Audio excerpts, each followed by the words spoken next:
და ითქვას, რომ გუშინ გაეროში ადამიანის უფლებათა საბჭოში გაიმართა პირველად კრიტიკული დებატები საქართველოსთან დაკავშირებით, რადგან ქართული ოცნების მმართველობის პირობებში აქამდე გაეროში არ უთქვამთ, რომ ქართული ოცნების ხელისუფლება არღვევდა ადამიანის უფლებებს. ეს არის პირველი შემთხვევა, როდესაც გაეროში ევროპის ყველა სახელმწიფო და მსოფლიოს სახელმწიფოები თანხმდებიან იმაზე, რომ დღეს საქართველოში არის სერიოზული დემოკრატიული უკუსლა და ქართული ოცნება უკვე აღარ აკმაყოფილებს ადამიანის უფლებების დაცვის საერთაშორისო სტანდარტებს. სწორედ ამიტომაც არაერთმა წევრმა სახელმწიფომ ევროკავშირის მოუწოდა ქართულ ოცნებას დაუბრუნდნენ დემოკრატიულ გზას, შეწყვიტონ ადამიანის უფლებების დარღვევა, პოლიტიკურად მოტივირებული საქმეების შეკერვა და მოუწოდეს ასევე, რომ აუცილებელია გაუქმდეს ყველა ის რეპრესიული კანონი, რომელიც გავლენას ახდენს როგორც არჩევნებზე, ასევე სამოქალაქო საზოგადოებაზე და თავისუფალი მედიის ფუნქციონირებაზე. თუმცა ქართული ოცნება ცდილობდა საპირისპიროში დაემტკიცებინა ჩვენი პარტნიორები, ის რომ მხოლოდ რუსეთმა შეაქო ქართული ოცნება, მოუწოდა ივანიშვილის რეჟიმს საპოლიციო რეფორმა, ბევრ რამეზე მეტყველებს და ამაზე აპელირებს ახლა ოპოზიცია, რომ ქართული ოცნება არის რუსეთისთვის მოსაწონი ხელისუფლება, შესაბამისად ქართულ ოცნებას ახლა მხარს სწორედ რუსეთის ფედერაცია და პუტინის რეჟიმი უჭერს. ბუნებრივია, რომ მხოლოდ რუსეთის წარმომადგენელი გაეროში ადამიანის უფლებების ყოველწლიური ანგარიშის წარდგენისას იყო აღფრთოვანებული საქართველოში ძალადობრივი რეჟიმის მიერ ჩატარებული ბრჭყალებში რეფორმებით, ხო? მან მოუწოდა ეგრეთ წოდებული პოლიციის რეფორმა, მოუწონა ანტიკორუფციული რეფორმა, მაშინ და სასამართლოს რეფორმა, მაშინ როდესაც საქართველოში კანონის უზენაესობა ჩვენ პრაქტიკულად არ გაგვაჩნია. ეს მეტყველებს იმაზე, რომ რუსეთს აწყობს ბიძინა ივანიშვილის ძალაუფლებაში ყოფნა და ის მეთოდები, რა მეთოდებსაც ამ ძალაუფლებაში ყოფნისთვის მიმართავს რეჟიმი, ხო? ანუ ეს არის ძალიან ბუნებრივი მდგომარეობა იმ იზოლაციისთვის, რა იზოლაციაშიც არის ქართული ოცნების ძალადობისა ქაოსის რეჟიმი. საქართველოზე ამგვარი კრიტიკული დებატები გაეროში არავის არ ახსენდება და ნატოს და ევროკავშირის კრიტიკის შემდგომ ივანიშვილის რეჟიმმა შეძლო გაეროშიც კრიტიკის მიღება და მოწოდება დაბრუნებოდა დემოკრატიას.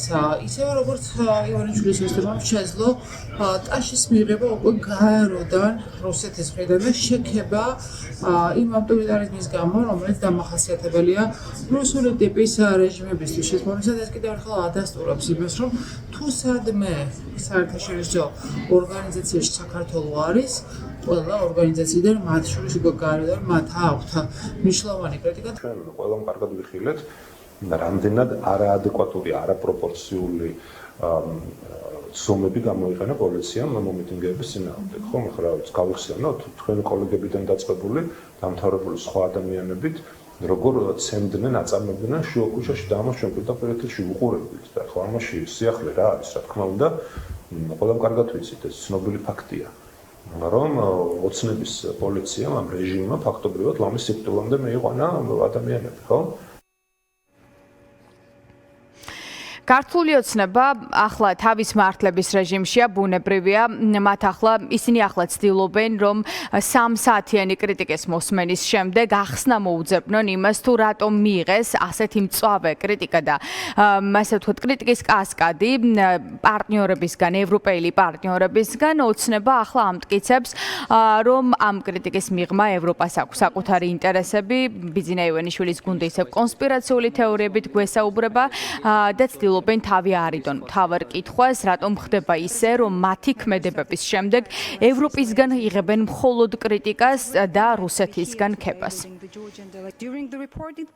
როდესაც ადამიანები გაკრიტიკებენ, ისეთი ადამიანები, რომელთა ქვეყანაში და საერთოდ ევროპის სივრცეს გადავხედოთ, თუნდაც ამერიკის შეერთებული შტატების დაპირისპირების რა ხარისხია პროტესტანტების მიმართ პოლიციის მხრიდან, როდესაც აგრესიული ხდება საპროტესტო აქცია. აქედან გამომდინარე,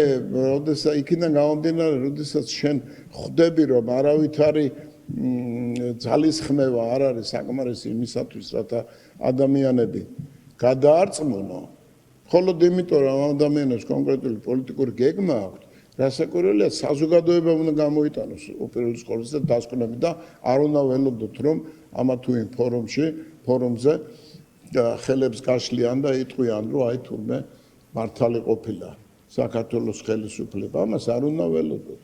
რატო გვაკრიტიკებენ? ახლა რატო გვაკრიტიკებენ? მაგალითად, მას ერთხელ არ უთქვიათ, ხო? ევროპულ ქვეყნებს, რომელთვისაც არჩევნები, დემოკრატია არის უზენაესი ღირებულება, ხო? ერთხელ არ უთქვიათ და ოპოზიციისთვის არ მოუწოდებიათ, რომ თქვენ რო პარლამენტში არ შედიხართ, ეს არის დარტყმა დემოკრატიაზე. მაგრამ ამის პარალელურად სულ ამბობდნენ იმას, რომ პროტესტი, მხარდაჭერა, პროტესტი. და აქაც ხომ უნდა დავფიქრდეთ ქართველები, რატომ არჩევნების და დემოკრატიის მეხოტბეები საქართველოში პაგრომს და რევოლუციას უჭერენ ხარს. ეს ალბათ ზღვაში წვეთია იმ კრიტიკისგან, რომელსაც ქართული ოცნება ყოველდღე ჩვენი ევროპელი და ამერიკელი პარტნიორებისგან იღებს, თუმცა მიუხედავად უკვე 2 წელზე მეტია პარტნიორები აკეთებენ ასეთ განცხადებებს, მოუწოდებენ ქართულ ოცნებას დაუბრუნდნენ ევროპულ გზას, თუმცა პარტნიორები ვერ ხედავენ ბიძინა ევანიშვილის გუნდისგან შემხვედრ ნაბიჯებს, უფრო მეტიც ქართული ოცნება მაგალითად რეპრესიული კანონების გაუქმების ნაცვლად იღებს ისეთ კანონებს დამატებით აძლიერებს საპოლიციო კანონებს, რათა ძალაუფლება ჩაიგდოს ხელში და გააძლიეროს რეპრესიები ქვეყანაში. შესაბამისად, ეს პარტნიორებს უჩენს განცდას, რომ დღეს ქართული ოცნება არათუ დემოკრატიულ ხელისუფლებას აღარ წარმოადგენს, არამედ ისინი სრულად ავტორიტარულ ბანაკში ირიცხებიან.